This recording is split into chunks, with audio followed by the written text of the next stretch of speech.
अस्सलाम वालेकुम friends, welcome to my channel. तो आज मैं आप लोग के लिए लेकर आई हूँ फ्राई फिश की बहुत ही आसान रेसिपी, जो कि बनने के बाद बहुत ज्यादा टेस्टी होने वाली है। और साथ ही आप लोगों से वो तरीका भी शेयर करूंगी जिससे मछली की स्मेल मुकम्मल तौर पर खत्म हो जाएगी। तो बिना टाइम जाए के स्टार्ट करते हैं अपनी रेसिपी।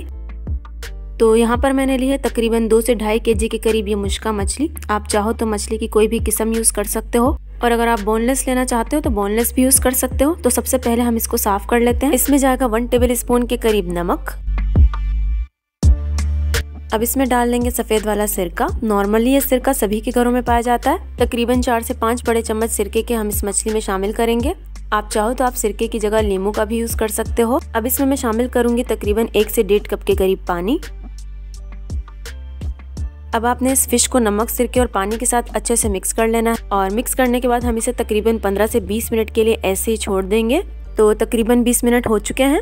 अब हम मछली को अच्छे तरीके से साफ कर लेंगे। वो साफ करने के लिए आपको हाथों की भी हेल्प चाहिए होगी और साथ में छुरी की भी हेल्प चाहिए होगी। अब इसके ऊपर ये जो आपको व्हाइट सी झिल्ली नजर आ रही है, आपने इसको हटाते जाना है। इसके अलावा ये जो ब्लड के क्लोट्स दिख रहे हैं, आपने इनको भी हटाते जाना है। अब मैंने ली है एक छुरी, और छुरी की हेल्प से मैं इसको अच्छे से खुरच लूंगी। ये देखिए, आपने छुरी की हेल्प से इसी तरीके से ये व्हाइट झिल्ली और ये जो ब्लड आपको दिख रहा है, इसको आपने इसी तरीके से निकालते जाना है। तो मछली को आप जितना ज्यादा अच्छे से साफ करेंगे ना, ये उतनी ही ज्यादा टेस्टी बनेगी और इससे इसकी स्मेल भी खत्म हो जाती है। अगर आपने मछली को अच्छे से साफ नहीं किया ना, तो इन पार्ट का कोई भी एक बाइट आपके मुंह में चला जाए तो पूरी की पूरी मछली का टेस्ट ही खराब कर देता है, और आपकी सारी की सारी मेहनत जो आपने मसाला लगाने में की होती है, वो सारी की सारी जाया हो जाती है। तो इसलिए फर्स्ट स्टेप ये होता है कि आप मछली को बहुत अच्छे से साफ करें।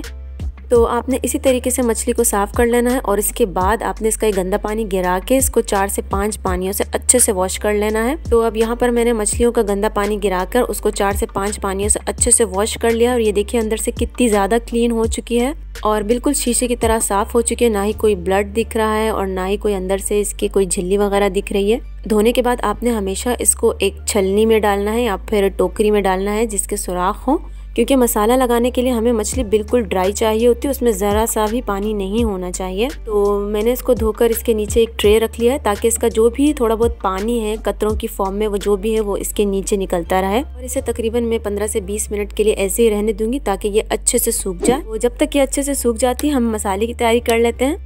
तो यहाँ पर मैंने लिया है एक बॉल में 1 टेबल स्पून भुना कुटा जीरा, साथ में मैं डाल रही हूँ 1 टीस्पून नमक, 1 छोटा चम्मच डलेगी इसमें अजवाइन, साथ में 1 टेबल स्पून लहसुन का पेस्ट डलेगा, और साथ में मैंने ली है 12 से 14 अदद के करीब हरी मिर्ची, जिनको मैंने कूट कर थोड़ा सा पानी डालकर इनका पेस्ट बना लिया है। और इसमें जाएगी 1 छोटा चम्मच हल्दी। इसमें इसके शामिल करेंगे 2 टेबल स्पून के करीब ऑयल, और इसको हम अच्छे से मिक्स कर लेंगे।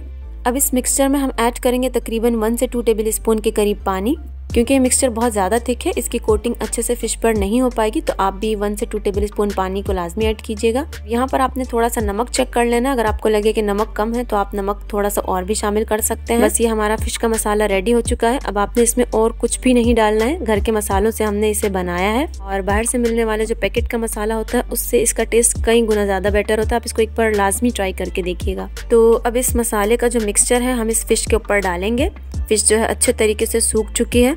अब आपने इस मसाले को हाथों की हेल्प से मछली के ऊपर अच्छे तरीके से लगा लेना है, और खास तौर पर जो मछली के ऊपर कट्स लगाए हुए हैं, यहाँ पर आपने मसाले की कोटिंग अच्छे से करनी है, और अंदर से बाहर से हमने इसे हर तरफ से अच्छे से मैरिनेट कर लेना है। तो मछली हमारी यहाँ पर मैरिनेट हो चुकी है। अब हम इसे तकरीबन 4 से 5 घंटों के लिए ऐसे ही छोड़ देंगे, ताकि मसालों का फ्लेवर अंदर तक चला जाए और मछली का टेस्ट बहुत ही जबरदस्त आए। तो मछली को फ्राई करने के लिए आपने ऑयल को अच्छी तरह से तेज गर्म कर लेना है। उसके बाद आपने इसमें फिश डालनी है, और फिश डालने के बाद आपने फ्लेम जो है मीडियम कर देनी है, फ्लेम हाई नहीं रखनी है, वरना मछली जो है ऊपर से पक जाएगी और अंदर से कच्ची रह जाएगी। अब फिश डालने के बाद आपने कम से कम इसे 2 से 3 मिनट के लिए बिल्कुल नहीं छेड़ना है। इसे एक तरफ से हम मुकम्मल तौर पर पकने देंगे। जब एक तरफ से पक जाएगी तो इसका कलर भी चेंज हो जाएगा, तो आपने इसकी साइड जो है चेंज कर लेनी है। और मछली को फ्राई करने के दौरान एहतियात बहुत ज़्यादा ज़रूरी होती है, तो आपने बहुत ज़्यादा एहतियात से इसको पलटना है। साथ में एक चम्मच की हेल्प लेकर आपने इसको पलटना है, ताकि गर्म ऑयल की छींटों से खुद को महफूज रखा जाए। तो आप जब भी फिश फ्राई किया करें, अपनी सेफ्टी का लाजमी ख्याल रखा करें। अच्छा, अब आपने फिश को हल्के हाथों से थोड़ा थोड़ा प्रेस भी करते जाना है, बहुत ज़्यादा प्रेशर नहीं डालिएगा, बिल्कुल हल्के हाथों से आपने इसको प्रेस करना है। तो लीजिए, तकरीबन 6 से 7 मिनट लगे हैं इस फिश को फ्राई करने में। इसका कलर भी बहुत ज़बरदस्त आया है। तो जिस तरीके से मैंने ये फिश बनाई है, अगर आप भी इस फिश को इसी तरीके से बनाएंगे तो आपका दिल भी नहीं भरेगा और ये बहुत ज़्यादा लाइट फील होगी। अब एंड में ऐड करूँगी थोड़ा सा चाट मसाला, स्पेशली उन लोगों के लिए जो लोग फिश को बहुत ज़्यादा चटपटा खाने के शौकीन हैं। तो मज़ेदार सी कुरकुरी सी फ्राई फिश रेडी हो चुकी है। आप लोग इसे एक ट्राई ज़रूर दीजिएगा। मुझे उम्मीद है कि आप लोग को बहुत ज़्यादा पसंद आएगी। वीडियो पसंद आई है तो लाइक, शेयर और मेरे चैनल को सब्सक्राइब कर दीजिए। फिर मिलूंगी एक और मज़ेदार सी रेसिपी के साथ। तब तक के लिए मुझे दीजिए इजाज़त। अल्लाह हाफिज़।